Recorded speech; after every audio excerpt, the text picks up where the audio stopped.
Hello, welcome to another video. So this video is going to be about how to lose fat. Now, I'm not saying how to lose weight, how to lose fat. Because, yeah, we can lose weight, but it might not all be fat, it could be muscle. So, here's what we do. We work out our daily kind of calories on, there's loads of calculators on the internet. Get a rough idea, put in your activity level. Hopefully you're already going to the gym. And you put in what you kind of do every day for a job. Are you sedentary? Are you moving about a lot? Are you fucking doing manual labor? And all of that makes a big difference on your caloric needs. So basically you're going to put in that, you're going to get like a number, and then it will tell you, do you want to lose weight? Do you want to maintain, or do you want to gain weight? Now, obviously we want to lose weight because that's the title of this video, lose fat. So it will most likely subtract 500. So that'll be a 500 calorie deficit, and that should make you lose about a pound of fat a week.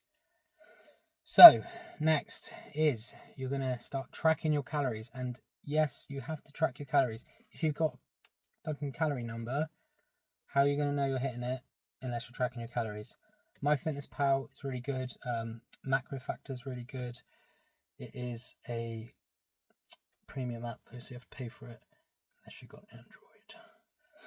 So you can pay for MyFitnessPal, but the free version is completely fine. So you're going to basically put in that number once you've set up the app, and every single day you are going to track your calories, do your exercise, and after about a week the scale should be moving down. Now, it's not 100% accurate, obviously, these calculators, because how are they supposed to know exactly your biology, your body? They don't. But it gives you a rough ballpark estimation of where you want to be. Now, after a week or two, if you want to play it safe, see what the scale says. If you've moved down a pound in a week or 2 pounds in 2 weeks, stick at it.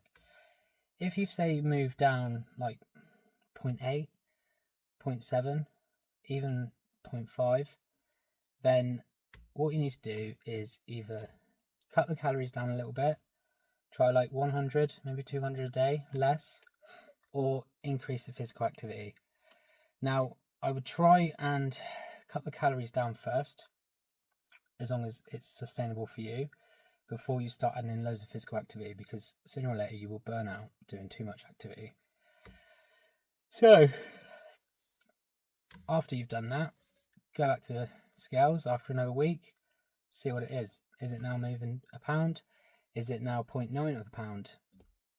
You can now adjust accordingly to your goals and your needs.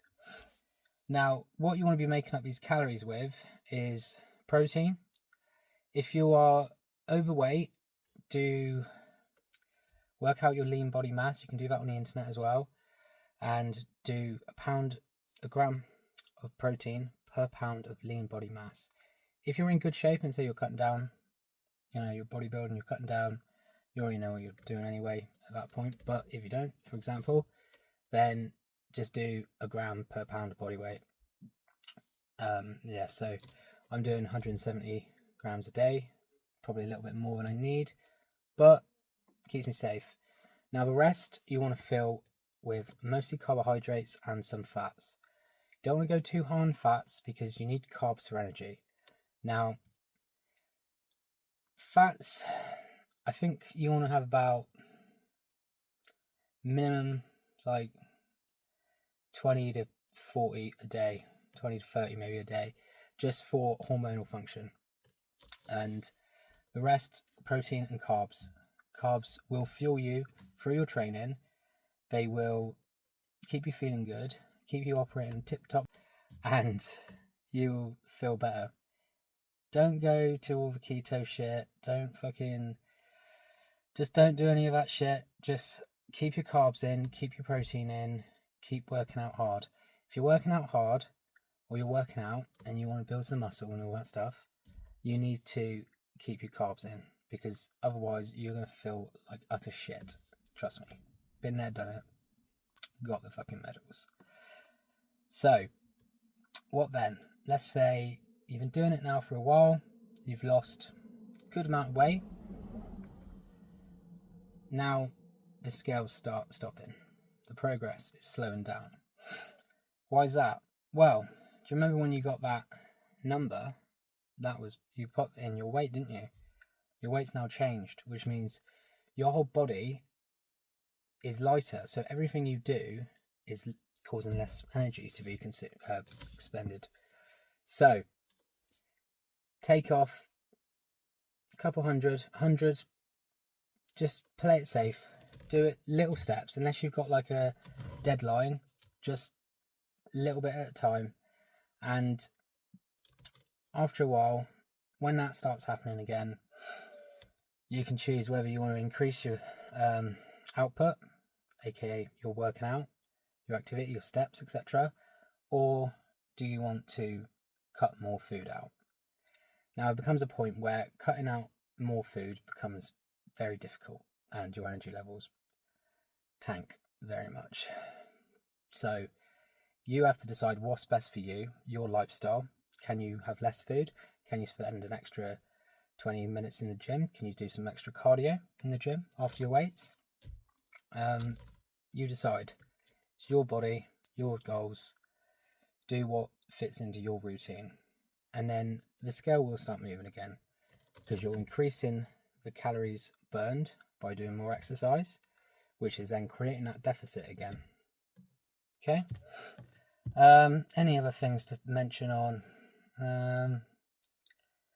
Basically, you just keep doing that. I mean, when you've been doing it for a while, say a couple of months, you say you've been dedicated the whole time, and it really slows down, and you can't add any more physical activity, you can't decrease any more calories.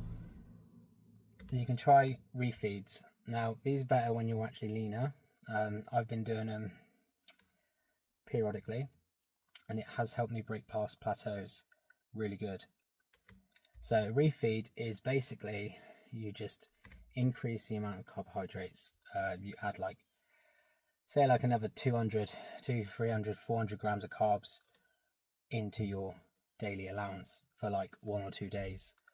That will fill your muscles up, give you more energy, allow you to push harder in the gym, and it supposedly has beneficial aspects to your metabolism, leptin levels, etc. I can't quote the science, but it seems to work for me. Now, don't try and have a fucking massive cheat day and binge, because it does kind of work, from my experience, but just try and do it strategically, because you want to be as mentally sound as possible doing this, and things like that will fuck with your psyche eventually. Take it from someone that knows. So, we've touched on refeeds. Let's touch on appetite control. So, appetite control. This is going to be a little bit controversial, but if you are really overweight, you know what, whatever you are, I'm not going to judge, because I do this shit myself.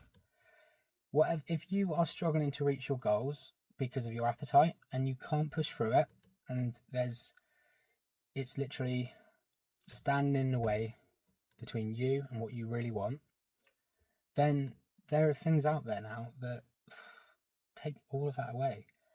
So I'm using retatrutide, and I've started from the beginning, 2 milligrams, and I'm all the way up on the max dose, and that has helped me a lot. But I've been doing it a long time. It has helped me get into the best shape of my life, and it was a big decision, and there's a bit of, you can feel a bit of shame having to rely on a compound to put the fucking fork down, but do you know what? I'm not embarrassed. I don't care. The fucking way the world is today, there's temptation everywhere. Even fucking being in a relationship, it can make it fucking harder. Trust me, I know. You're in a relationship with a normal person that wants to eat normal stuff and fucking have takeaways here and there and have snacks, and they want you to do it with them, and it really does get in the way. It's very easy to break a whole week of dieting in just one day. Again, I've done it. I've done it for years. This is why I'm using fucking Retatrutide, because it's stopped me doing that, and it's got me in incredible shape, and it's taken away the food noise. It's given me more motivation, and has loads of other benefits. You know, burns away visceral fat, changes the way your brain thinks about like everything. You know, it's fucking brilliant. It's really good. If you don't want to go down the Retatrutide route, I'm not American, because it is still in trials, then that's fine. That's your personal decision. There is Mounjaro. Now, Mounjaro is pretty much like Retatrutide. Mounjaro has a stronger appetite suppression effect, which could be beneficial to those who are more overweight and struggle with like food cravings, but it doesn't have the metabolism aspect of speeding it up. Now, so basically, I'll go scientific. Mounjaro is a GLP and a GIP agonist, so that basically works on those two receptors. Now, Retatrutide works on those two and glucagon, which basically increases your metabolic rate, causes you to burn fat, visceral fat, and it is the kind of key element to why the trials of Retatrutide are showing more weight loss, even though there's less appetite suppression than Mounjaro, because of that extra expenditure. So you weigh up what you want to do. Obviously, it's your needs. If you can go and diet down without any help, then all the best to you. Brilliant. Go for it.